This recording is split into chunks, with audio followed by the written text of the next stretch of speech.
Olá! O governo federal venceu a primeira batalha dos vetos. Dos 32 vetos presidenciais que o Congresso deve analisar, 26 foram mantidos. Mas ainda faltam ser analisados o reajuste de até 78% para os funcionários do Judiciário e o aumento para aposentados pelo mesmo índice de correção do salário mínimo, entre outras propostas. Com orçamento deficitário, se derrubados os vetos da Presidente da República, o governo verá ir para o ralo o esforço para cortar gastos e até mesmo de criar novos impostos. Para afastar a ameaça, o Palácio do Planalto começou uma ampla campanha de convencimento dos parlamentares que obteve sucesso até agora e contou com o apoio até mesmo de partidos da oposição, que temem pela governabilidade do país. Será que o acordo vai continuar dando certo? Quem está aqui para tentar responder a essa questão são os deputados Esperidião Amin, do PP de Santa Catarina, e Max Filho, do PSDB do Espírito Santo, convidados do Brasil em Debate, programa da Rádio e da TV Câmara. Deputados, qual a avaliação que os senhores fazem dos vetos até agora mantidos da Presidente da República? Deputado Esperidião. Eu entendo que foi uma associação de medo, primeiro medo do governo, segundo medo de quem não é governo, sobre as consequências que a derrubada desses vetos representariam para as finanças, para a reputação, para o grau de investimento, ou seja, para a situação geral do Brasil. Ou seja, o nosso país está refém do medo em função do estrago que o governo provocou nas finanças públicas. Deputado Max Filho. Eu acho que a avaliação está correta, né?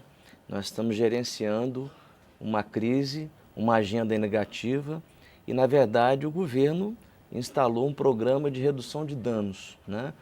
O dólar bateu a R$ 4,00 e tem batido a níveis históricos, o maior patamar da história do Brasil. Enfim, e tudo isso inspira muitos cuidados, né?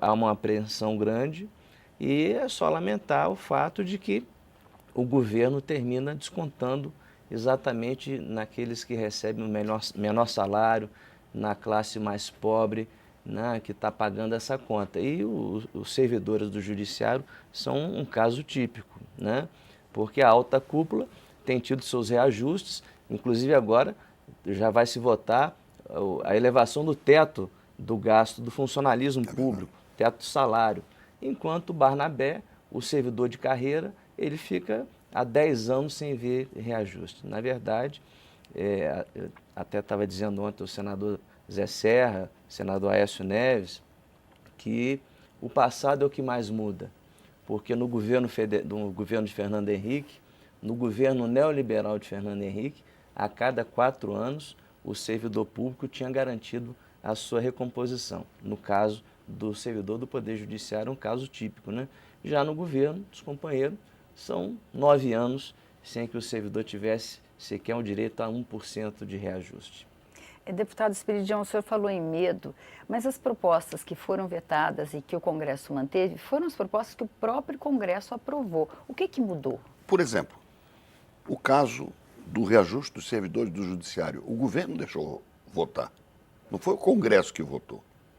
O governo poderia, pelo menos, ter batido voto. Todos votaram a favor. Não houve orientação do governo contra o reajuste. Passou quase que por unanimidade na Câmara e por unanimidade no Senado. Então não é a história de dizer... Esse é o discurso de um governo cuja responsabilidade caducou e aí ele se acorda de repente. Olha, isso vai ser um estrago. Se acordou no começo do ano. Olha, temos uma pequena marola, vamos fazer um ajuste fiscal. Qual foi o foco da primeira etapa do ajuste fiscal? Viúva, pescador, desempregado e aposentado. Esses foram os alvos do vamos tirar de alguém. Agora, o que está no Congresso para ser votado? Volta da CPMF. E num conluio, o governo chamou os governadores para dizer, olha, eu quero 0,20, vocês que peçam para aumentar para 0,38, isso fica para vocês. Ou seja, é um saque à nação. Um saque sob a forma de carga fiscal num país que já está estressado e quase que paralisado nessa agenda negativa que o deputado Max falou. Então, o governo perdeu o rumo, não perdeu o medo. E é só em nome do instinto de sobrevivência que ele toma essas iniciativas erráticas. Né? Errática, não tem um rumo. Qual é o objetivo? Por exemplo, não, nós vamos salvar a indústria nacional. Vamos fazer uma agenda para modernizar a nossa indústria, para voltar a ser competitiva, para o Brasil não ficar dependendo de commodities que já nos pregaram uma grande peça, e vamos voltar a tentar enriquecer antes de envelhecer, que é o nosso problema previdenciário. O governo não tem agenda alguma, nem para a agricultura, nem para a indústria, nem para serviço, nem para defender as suas finanças. Então, ele tem uma agenda errática, baseada exclusivamente no medo. E no caso do cerne do governo, o medo do impeachment. Todas as iniciativas que são tomadas agora têm como objetivo preservar politicamente o governo do medo do impeachment. Então, o Brasil é refém do medo generalizado, assumido pelo governo, que só pratica algum gesto movido pelo medo.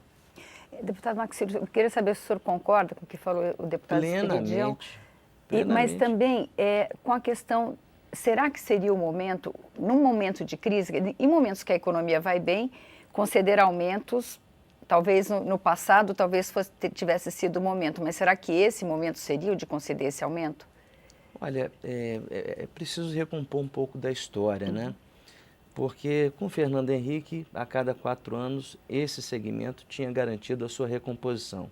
Ao final dos primeiros 4 anos, ao final do segundo período de 4 anos, no final do primeiro período de Lula, se garantiu esse reajuste de 2006. Então, desde lá que não há um reajuste para o Poder Judiciário. E aí, o azar dessa categoria foi a eleição da Dilma. O Lula ajudou a eleger a Dilma. Já estava no Congresso Nacional um projeto de lei de autoria do Supremo concedendo esse reajuste desse período inflacionário, encaminhado que foi pelo então ministro Gilmar Mendes em final de 2009. Com a eleição da Dilma, o companheiro Lula, em solidariedade a Dilma, falou, não, a Dilma resolve. A Dilma resolveu. A Dilma resolveu não deixando votar o reajuste dos seus primeiros 4 anos. E agora que foi finalmente votado pela Câmara e pelo Senado, a unanimidade. Foi votada a unanimidade na Comissão de Constituição e Justiça, né?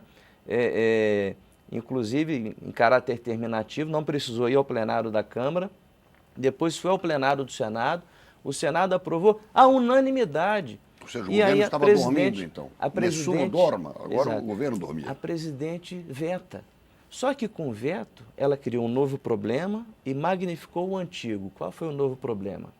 Com o veto, ela podia ter vetado parcialmente, meu governador, a mim, podia ter vetado parcialmente, teria resolvido o problema, teria minimizado o efeito, né? A categoria se daria por satisfeita, mas qual foi o caminho? Escolheu vetar in totum, totalmente o projeto. O que é que aconteceu com isso? Diante do veto, o presidente do Supremo, ministro Lewandowski, encaminhou 2 projetos de lei que já estão tramitando.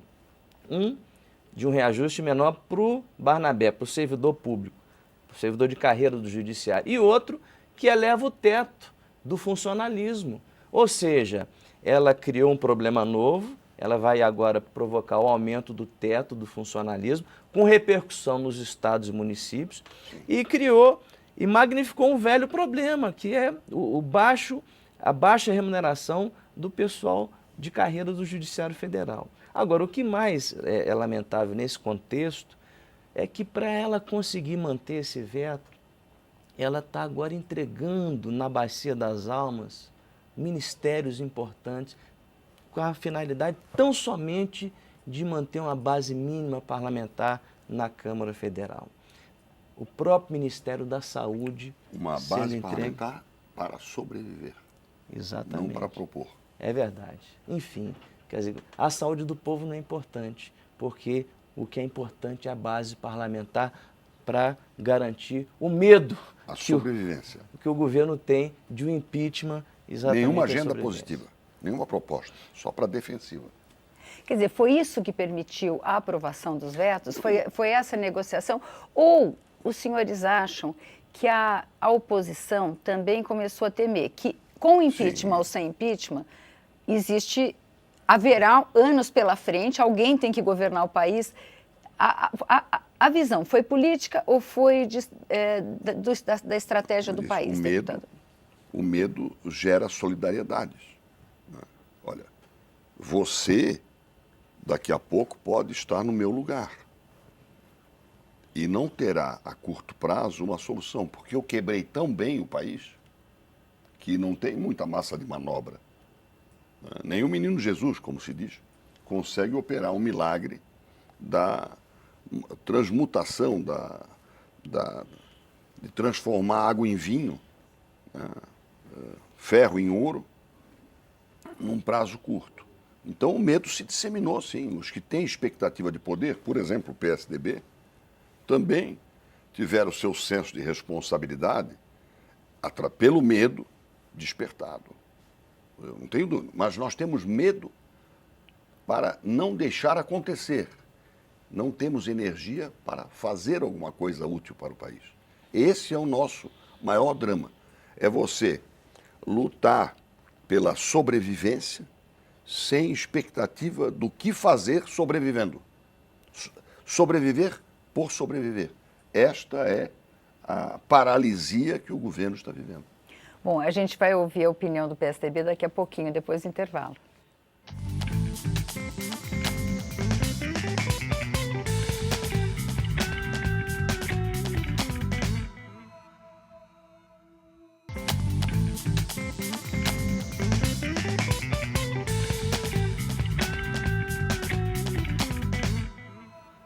Estamos de volta com o Brasil em Debate, hoje discutindo como o Congresso está avaliando os vetos da presidente Dilma Rousseff e o que nós podemos esperar daí. Os nossos convidados são os deputados Max Filho, do PSDB do Espírito Santo, e Espiridião Amin, do PP de Santa Catarina.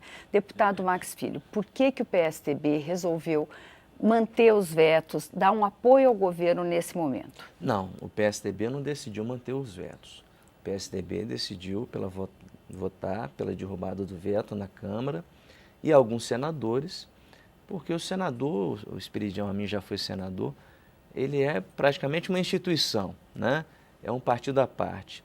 Nós temos os nossos quadros, homens que já governaram essa nação, ex-ministros, o José Serra, o próprio Aécio Neves, enfim, mas o PSDB não está nessa de solidariedade ao governo. Acho que o melhor tom foi o Fernando Henrique que adotou. Não vamos salvar aquilo que não merece ser salvo, ou seja, o governo ele é responsável por um pacote, por um ajuste que é recessivo. Nós estamos num ciclo vicioso. O pacote recessivo, ele tira dinheiro da economia, ele corta benefícios, corta salário, com isso o dinheiro não circula, com isso a arrecadação do governo vai caindo. Nós estamos reféns e vítimas dessa agenda.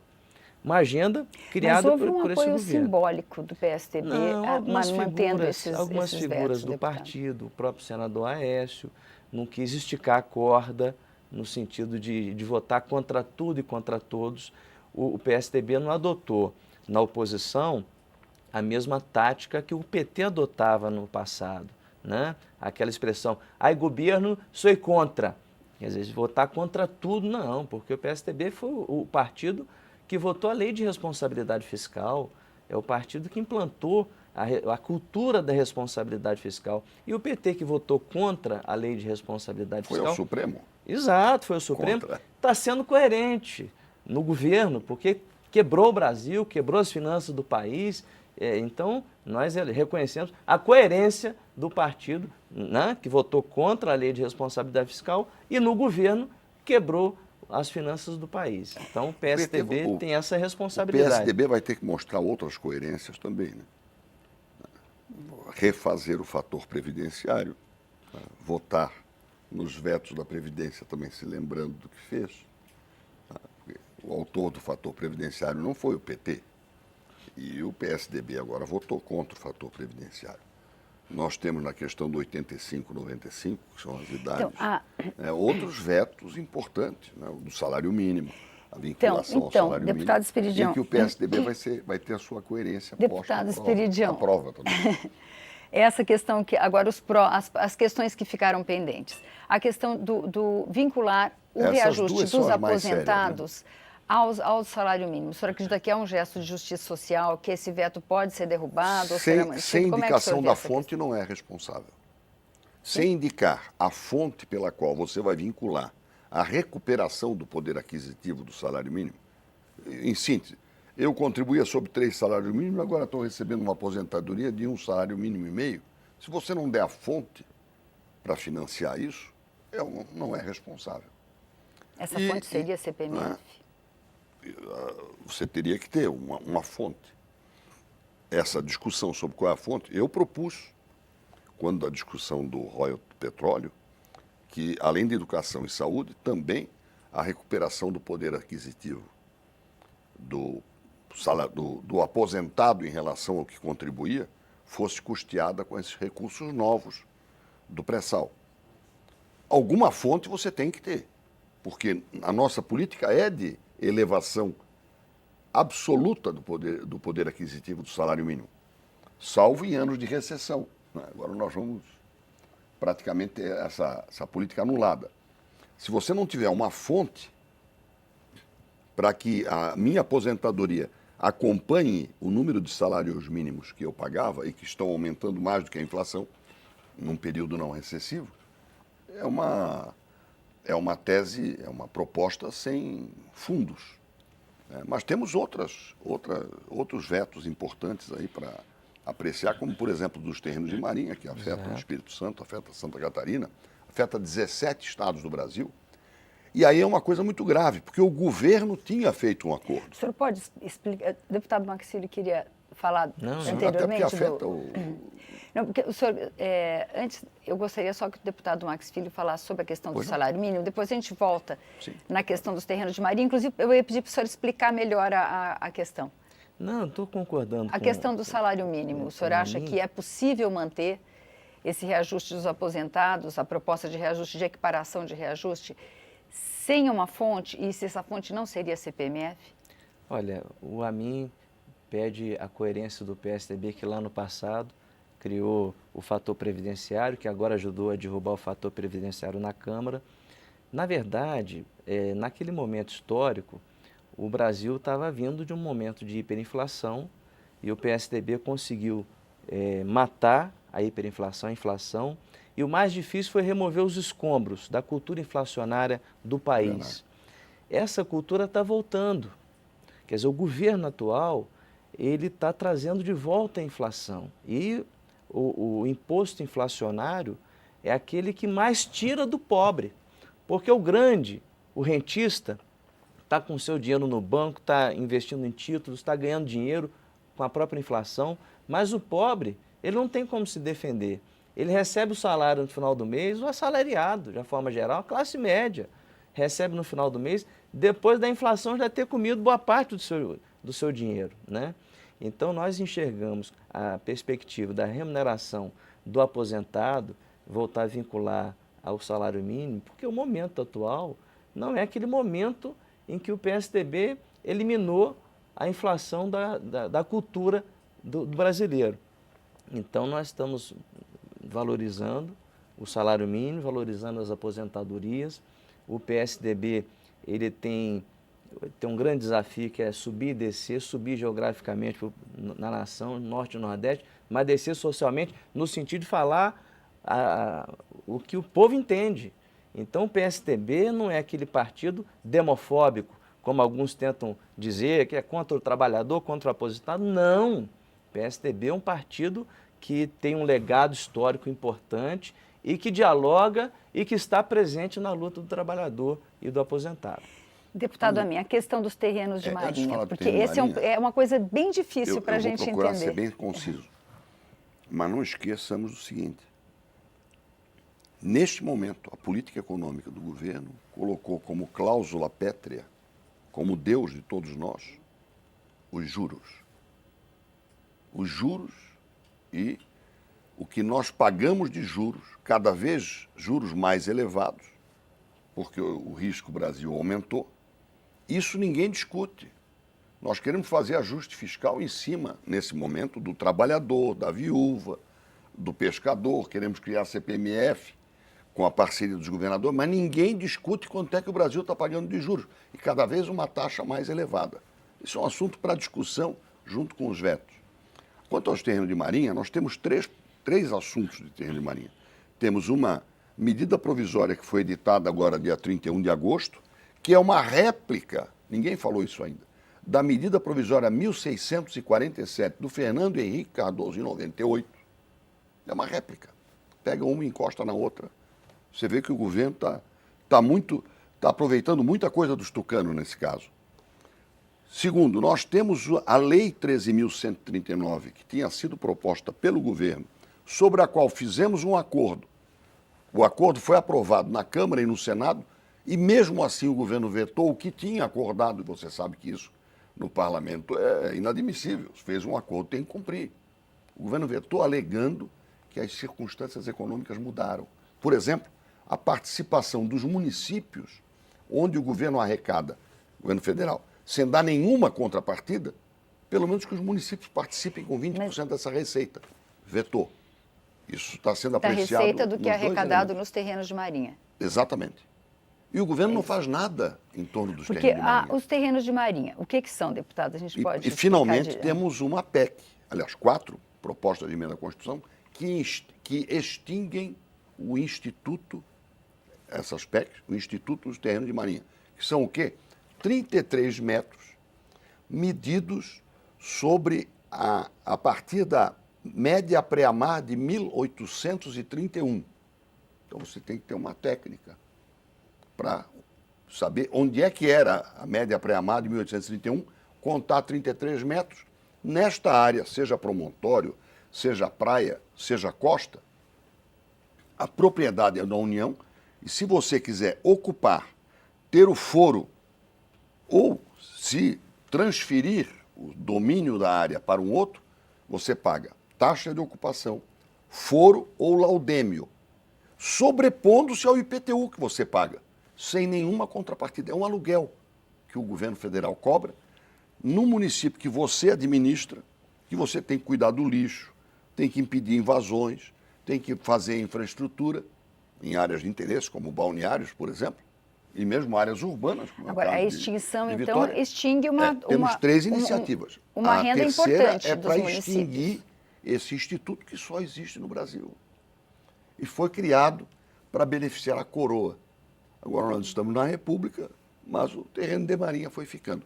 Mas esses 3 tópicos, destes 3 tópicos, remanesce um, que são os vetos, que também não foram apreciados ainda.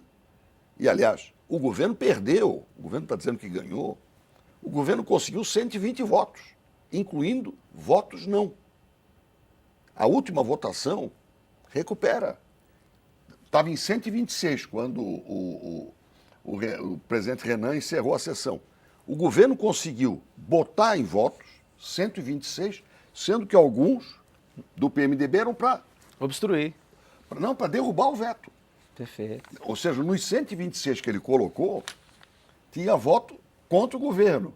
Essa foi a vitória do governo. A última votação foi essa. E a questão dos terrenos de marinha, deputado Max Filho, só para a gente encerrar. Terreno de marinha, aqui em Brasília, para a pessoa entender, o que afeta? É uma nova CAC federal, não é isso? Quer dizer, o governo federal tem uma imobiliária chamada Terrenos de Marinha, que cuida desses terrenos no Brasil inteiro. O fato é o seguinte, não há vento bom quando a nau está sem rumo. O governo propôs uma lei, a iniciativa foi do governo, fez um acordo na Câmara, no Congresso Nacional, o Congresso votou aquilo que se acordou e a presidente vetou.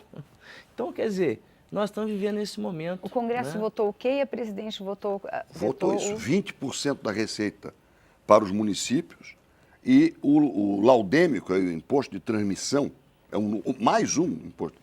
Quando você tem um terreno que pega terreno de marinha e terreno aludial, você paga ITBI na prefeitura pela transferência do todo. E para a União ainda paga pela transferência daquela parte. E o governo federal quer cobrar sobre as benfeitorias também. Agora, isso Então, isso foi acertado e foi vetado. E o veto não foi apreciado, ele foi destacado. E quando da última votação, na famigerada sessão dos vetos, aí, que entrou pela madrugada, ele não foi votado, né? Esse destaque, foi aí na que parou ocasião, a foi aí sessão. que parou a sessão, se derrubou a sessão e vai ser apreciado numa próxima sessão do Congresso Nacional. Bom, vamos aguardar. Muito obrigada, deputado Max Filho. Muito obrigada, deputado Espiridião Amin. O Brasil em Debate termina aqui, mas você pode rever ou compartilhar este ou outros programas na nossa página câmara.leg.br/Brasil em Debate. Obrigada pela audiência e até a próxima.